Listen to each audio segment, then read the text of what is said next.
Dans un instant, nous allons recevoir Vincent Cespedes, philosophe. Je t'ai invité, ça faisait longtemps que je ne l'avais pas vu déjà. Oui. Et puis, je trouve qu'on ne montre pas assez de gens qui pensent. On n'en parle pas assez, Oui. on ne les laisse pas assez parler. Et c'était voilà, tout simplement. Ça fait partie des gens que tu peux rencontrer, qui te nourrissent aussi, ne serait-ce que, pas forcément seulement dans ta vie de tous les jours, mais également en tant qu'artiste. Pour avoir des échanges, ça peut t'inspirer pour ce que tu vas écrire pour tes chaque chansons. discussion, chaque échange inspire. Chaque échange.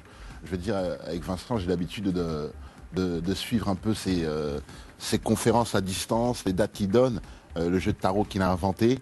Et c'est toujours dans un but d'échange et d'approfondir la réflexion sur des choses qui pourraient paraître banales. Bonjour, au revoir, je t'aime pas. Les hommes, les femmes.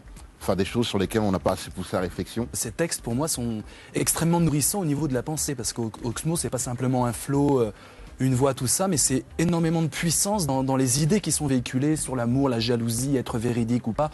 Donc c'est très nourrissant. Moi, la philosophie, pour moi, elle est née avec le rap, vraiment dans mon parcours. Oui. C'était la naissance du rap. Je suis né en 73, et donc tout ça, ça m'a nourri. Oxmo est une personne qui m'a nourri, il est dans la puissance, c'est très rare chez être dans le rap, on est plutôt dans le pouvoir, oui. Le pouvoir sur les autres, et Oxmo il est dans la puissance, il est pas contre, il est pas dans la guerre belliqueuse, voilà, donc ça fait du bien, c'est une belle figure de virilité de l'onde de charme, ce que j'appelle la virilité de l'onde de charme. Il y a une belle phrase d'Oxmo qui parle du rap et dit aujourd'hui le rap est sur un rond-point de je sais plus qui je suis, c'était il y a 5-6 ans, et ben en philosophie c'est ça, c'est chercher du sens, chercher l'issue. Il faut accepter d'être dans le labyrinthe d'abord, et donc les artistes, les philosophes, tout ça, ça peut marcher main dans la main.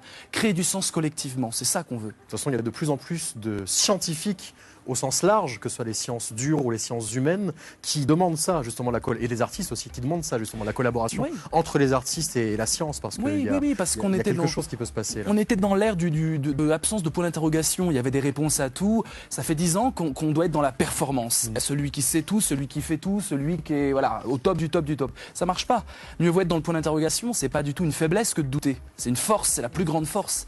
C'est ce que j'essaye le combat que j'essaie de mener, et je croise Oxmo sur les plateaux, en radio, et on tombe toujours d'accord sur le sens à donner aux mots. Les mots, c'est pas simplement des jeux de mots, c'est aussi donner des outils, une boîte à outils aux gens qui nous écoutent pour qu'ils construisent leur propre sens. Vincent, qu'est-ce qu'on attend pour mettre le feu? C'est subversif comme parole. C'est ça. C'est-à-dire que le rap, comme il utilise des mots et qu'il y a beaucoup de mots, toi qui as essayé la chanson, tu vois, le rap, il y a vraiment beaucoup de mots, et c'est des mots qui viennent du ventre, c'est pas des mots qui viennent juste pour faire joli. Et quand ça vient du ventre, ça critique le système. Le rap s'en prend à Babylone, le rap s'en prend... Pas toujours. Oui, pas toujours, mais voilà, peut-être qu'on aura plus... LTM a aussi fait Laisse pas traîner ton fils, donc... oui, mais je pense que c'est trop subversif encore pour du Michel Drucker. Je pense que ça et là, reste... on parle de choses... Est-ce que vous êtes d'accord avec ça? Le rap est rentré un peu dans le système général de la variété française. Il y a eu une époque où il était underground, où il y a toujours aujourd'hui des mixtapes qui tournent, où il y a vraiment des personnes qui hurlent leur rage et qui sont dans le sombre, comme tu disais la dernière fois, sans aller vers tout à l'heure, comme sans aller vers la lumière. Mais globalement, il y a toute une partie des rappeurs qui n'est plus du tout dans cette partie underground. Regardez avec le succès du rap subversifs. en Afrique, par exemple, au Sénégal. Les rappeurs servent de micro pour la population et disent les cas de vérité sans être dans le sombre, ils sont dans la lumière. Et ils ne prennent pas les mêmes risques que les rappeurs ici. Peut-être, c'est pas la même mais en Afrique, on est dans l'idée de la possibilité de dénoncer, de la possibilité de dire tout haut le malaise social. Donc il y a une connotation effectivement politique dans le rap, simplement par le fait de dire des choses avec ses tripes, et souvent des choses qui dénoncent quand même si on n'est pas forcément... underground et dans la contestation, c'est toujours quelque chose qui est... c'est un verbe incandescent. Le verbe incandescent, ça met le feu, quand c'est dur d'être bisounours à temps plein. Il devrait faire du rap. Le rap, c'est aussi la banlieue. La parole donnée à la banlieue, ça pose problème. Dans les émissions de débat, la banlieue n'est pas là. Les jeunes des cités ne sont pas vraiment là, ou alors ils sont là pour faire à l'affiche, mais alors qu'ils ont des choses à dire.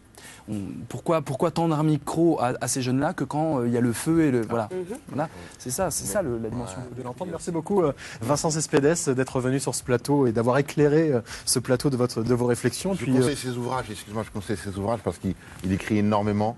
Chaque année, il sort des livres, plusieurs par an. Et donc vraiment, c'est des livres qui peuvent faire du bien. J'en ai pas parlé, c'est important pour moi.